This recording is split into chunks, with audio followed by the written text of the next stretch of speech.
Dear students, welcome back to my channel. মাধ্যমিক প্রশ্নবিচিত্রা 2023 গণিত সমাধানের এই পর্বে দ্বিতীয় পর্যায়ক্রমিক মূল্যায়নের অন্তর্গত মডেল কোশ্চেন পার্ট 2 একের দাগ সমাধান করব। সঠিক উত্তরটি নির্বাচন করো। প্রথম প্রশ্ন, একটি অংশীদারি ব্যবসায় তিন বন্ধুর মূলধনের অনুপাত 6:4:9। বছরের শেষে মোট 7600 টাকা লাভ হলে তৃতীয় বন্ধু পাবে 1600 টাকা, 2600 টাকা, 2400 টাকা, 3600 টাকা। আমরা জানি অংশীদারি কারবারের ক্ষেত্রে অংশীদারগণের মধ্যে লভ্যাংশ বন্টনের অনুপাত তাদের মূলধনের অনুপাতের সমান হয়। তিন বন্ধুর লাভের অনুপাত সমান তিন বন্ধুর মূলধনের অনুপাত সমান 6:4:9। তৃতীয় বন্ধুর লাভের পরিমাণ নির্ণয় করতে হবে, তাই প্রথমে তৃতীয় বন্ধুর লাভের আনুপাতিক ভাগহার নির্ণয় করে নেব। অতএব তৃতীয় বন্ধুর লাভের আনুপাতিক ভাগহার 9/6 + 4 + 9 = 9/19। বছরের শেষে মোট লাভ 7600 টাকা হলে তৃতীয় বন্ধু পাবে 7600 গুণ 9/19 টাকা ইকুয়াল 19×4=76, তাহলে 400 গুণ 9 টাকা সমান 9×4=36, 3600 টাকা, যা সম্ভাব্য চারটি উত্তরের ডিতে আছে। তাই এক্ষেত্রে অপশান ডি 3600 টাকা সঠিক উত্তর। দ্বিতীয় প্রশ্নটি লক্ষ্য করো, যদি x² - px + q = 0 সমীকরণের দুটি বীজ a এবং b হয়, তাহলে 1/a + 1/b এর মান হবে q/p, p/q, -p/q, -q/p। যদি x² - px + q = 0 সমীকরণের দুটি বীজ a এবং b হয়, তাহলে সমীকরণের বীজদ্বয়ের সমষ্টি a + b ইকুয়াল -x এর সহগ এখানে -p/x²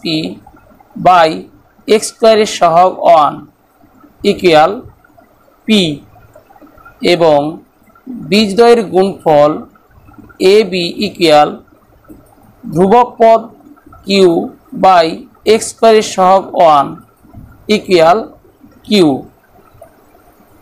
অতএব 1/a + 1/b ইকুয়াল,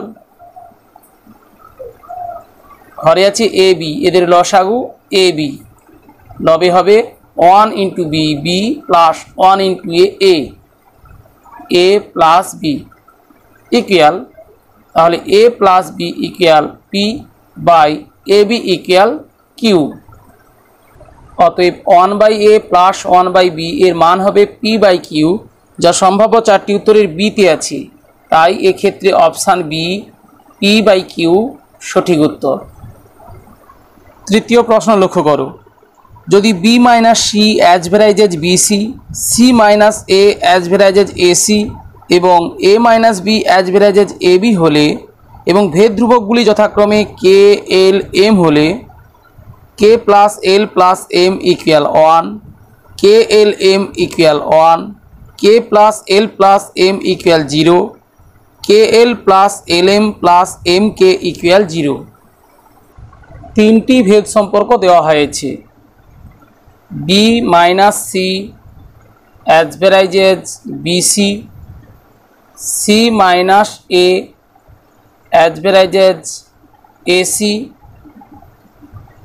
এবং a - b ≅ ab।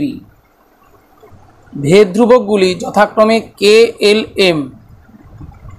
অতএব b - c equal k × bc, এখান থেকে আমরা ভেদ ধ্রুবক k equal b - c /bc পাব। দ্বিতীয় ভেদ সম্পর্ক c - a ≅ ac, ভেদ ধ্রুবক l, c - a equal L into AC. এখান থেকে L equal C minus A whole divided by AC পাবো। এবং তৃতীয় ভেদ সম্পর্ক থেকে পাবো A minus B equal M into A B. M equal A minus B whole divided by A B. ভেদ ধ্রুবক তিনটির যোগফল নির্ণয় করে দেখি। এখন K plus L plus M equal B minus C whole divided by BC plus C minus A whole divided by AC plus A minus B whole divided by A B equal B by BC one by C minus C by BC one by B plus C by AC one by A minus A by AC one by C plus A by A B one by B minus B by A B one by A. One by C minus one by C অপনীত minus one by B plus one by B অপনীত one by A minus one by A অপনীত equal 0, যা সম্ভাব্য চারটি উত্তরে সিতে আছে। তাই এক্ষেত্রে option C K plus L plus M equal 0 সঠিক উত্তর।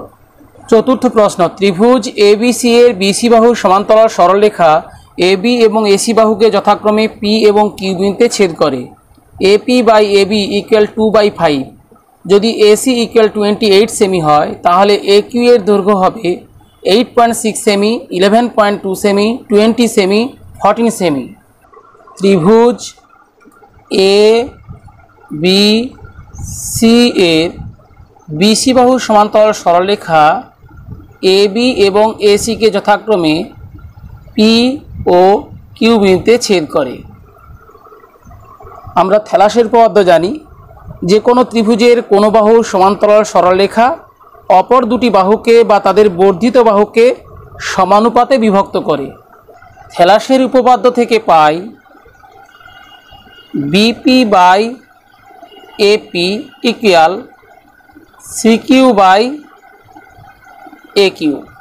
যেহেতু এপি বাই এবি এর মান দেওয়া আছে তাই প্রথমে উভয় পক্ষে 1 যোগ করে দেব, বা BP by AP plus 1 equal CQ by A Q plus 1, বা BP plus AP whole divided by AP equal CQ plus A Q whole divided by A Q, বা AP by BP plus AP equal AB equal A Q by C Q plus A Q equal AC, বা A Q equal AP by AB into AC.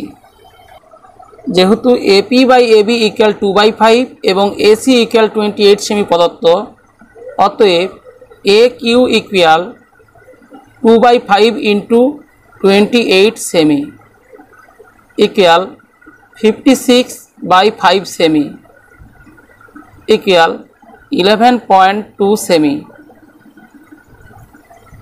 যা সম্ভাব্য চারটি উত্তরের বিতে আছে। তাই এক্ষেত্রে অপশান বি 11.2 সেমি সঠিক উত্তর। পঞ্চম প্রশ্ন, ও কেন্দ্রীয় বৃত্তের বহিস্থ বিন্দু পি থেকে একটি স্পর্শক পিটি অঙ্কন করা হলো।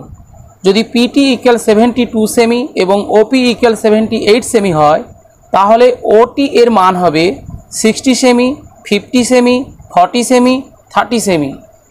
ও কেন্দ্রীয় বৃত্তের বহিস্থ বিন্দু পি থেকে একটি স্পর্শক পিটি অঙ্কন করা হলো। এক্ষেত্রে আমরা ধরে নেব পিটি স্পর্শক ও কেন্দ্রীয় বৃত্তকে টি বিন্দুতে স্পর্শ করে।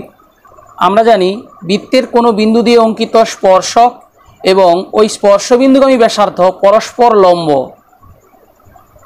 অতএব ওটি লম্ব পিটি যদি পিটি ইকুয়াল 72 সেমি এবং ওপি ইকুয়াল 78 সেমি হয়, তাহলে ওটি ইকুয়াল, এখানে পিওটি একটি সমকোণী ত্রিভুজ যার টি কোণ সমকোণ, সমকোণের বিপরীত বাহু অতিভুজ অর্থাৎ ওপি অতিভুজ।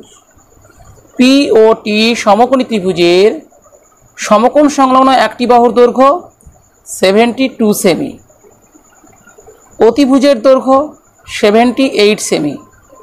পিথাগোরাসের পদ্ধতি প্রয়োগ করে আমরা সমকোণ সংলগ্ন অপর বাহু ওটি এর মান নির্ণয় করে নেব। OT equal square root of OP square minus PT square equal square root of 78 square minus 72 square, একক এখানে সেমি হবে, equal square root of A square minus B square equal A plus B whole into A minus B সূত্রানুযায়ী 78 plus 72 equal 150 into 78 minus 72 6 সেমি equal square root of 900 সেমি equal 30 সেমি। অতএব OT এর মান হবে 30 সেমি, যা সম্ভাব্য চারটি উত্তরের ডিতে আছে। তাই এক্ষেত্রে অপশান ডি 30 সেমি সঠিক উত্তর। ষষ্ঠ প্রশ্নটি লক্ষ্য করো। ডি সেমি ব্যাসের একটি নিরেট গোলকের আয়তন হবে 2/3 পাই ডি কিউব ঘন সেমি, 4/3 পাই ডি কিউব ঘন সেমি, 1/3 পাই ডি কিউব ঘন সেমি, 1/6 পাই ডি কিউব ঘন সেমি। ডি সেমি ব্যাসের একটি নিরেট গোলকের ব্যাসার্ধ d/2 সেমি। অতএব আয়তন ইকুয়াল, আমরা জানি আর সেমি ব্যাসার্ধ বিশিষ্ট কোনো নিরেট গোলকের আয়তন 4/3 পাই আর কিউব ঘন সেমি। তাহলে d/2 সেমি ব্যাসার্ধ বিশিষ্ট কোনো গোলকের আয়তন 4/3 পাই, আর এর পরিবর্তে এখানে d/2 বসাতে হবে, d/2 এর হোল কিউব ঘন semi equal 4/3 pi into d/2 এর হোল কিউব d3/8 ঘন সেমি, লবহরকে 4 দিয়ে ভাগ করি ইকুয়াল 1/6 পাই ডি কিউব ঘন সেমি, যা সম্ভাব্য চারটি উত্তরের ডিতে আছে। তাই এক্ষেত্রে অপশান ডি 1/6 পাই ডি কিউব ঘন সেমি সঠিক উত্তর। সপ্তম প্রশ্ন। একটি শঙ্কুর বক্রতলের ক্ষেত্রফল হল 204.27 বর্গ সেমি এবং ভূমির ব্যাস 10 সেমি। তাহলে শঙ্কুটির উচ্চতা হবে 13 সেমি, 12 সেমি, 15 সেমি, 14 সেমি। শঙ্কুটির ভূমির ব্যাস 10 সেমি। অতএব ভূমির ব্যাসার্ধ 10/2 সেমি ইকুয়াল 5 সেমি। মনে করি তির্যক উচ্চতা এল সেমি। শঙ্কুটির বক্রতলের ক্ষেত্রফল প্রদত্ত। আমরা জানি কোনো লম্ববৃত্তাকার শঙ্কুর ভূমির ব্যাসার্ধ আর একক, তির্যক উচ্চতা এল একক হলে তার বক্রতলের ক্ষেত্রফল পাই আর এল বর্গ একক। প্রশ্নানুসারে পাই গুণ 5 গুণ এল সমান 204.2/7। 204.2/7 এই মিশ্র ভগ্নাংশকে প্রথমে অপ্রকৃত ভগ্নাংশে পরিণত করে নেব। 7×4 28 যোগ 2 30, 30 0 3, 7 0 0 3, 7 গুণ 2 14, 1430 গুণ পায়ের স্থূলমান 22/7, তাহলে এদিকে হবে 7/22 গুণ 1/5, লবহরকে 7 দিয়ে ভাগ করি, বা এল সমান 1430 ভাগ 22 গুণ 5, লবহরকে 5 দিয়ে ভাগ করি, 5 গুণ 2 10, 5 গুণ 8 40, 5 গুণ 6 30, লবহরকে 11 দিয়ে ভাগ করি, 11 গুণ 2 22, 11 গুণ 6 66, 11 গুণ 2 22, 26কে 2 দিয়ে ভাগ করে পাই 13।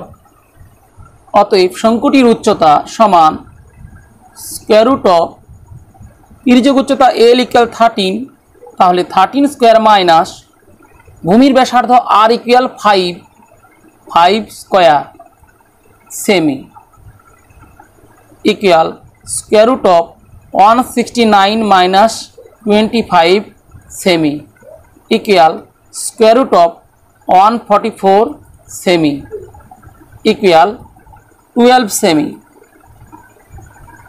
যা সম্ভাব্য 4টি উত্তরের বিতে আছে, তাই এক্ষেত্রে অপশান বি 12 সেমি সঠিক উত্তর। প্রিয় শিক্ষার্থীরা, আশা করি এই পর্বের প্রতিটি সমস্যার সমাধান কৌশল বুঝতে পেরেছো। বুঝতে কোনো সমস্যা হলে কমেন্টসে জানাও এবং পরবর্তী পর্বের নোটিফিকেশান পাওয়ার জন্য চ্যানেলে প্রথম হলে চ্যানেলটি সাবস্ক্রাইব করে পাশে থাকা বেল আইকনটি প্রেস করো।